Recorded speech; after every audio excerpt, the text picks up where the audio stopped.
miles per hour. This storm was located near up and moving southeast at 15 miles per hour. Locations impacted include Wadena, Freeland Park, Lodgehill, Dunnington, Fowler, Buss, Galbert, Atkinson, Boswell, Oxford, Hill Park, and MBA. Severe thunderstorms produce damaging wind in excess of 60 miles per hour, large hail, deadly lightning, and very heavy rain. For your protection, move to an interior room on the lowest floor of your home or business.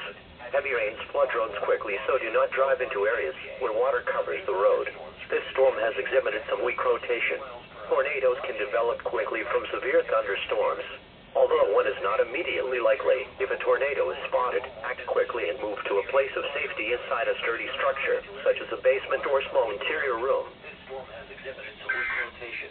Tornadoes can develop quickly from severe thunderstorms.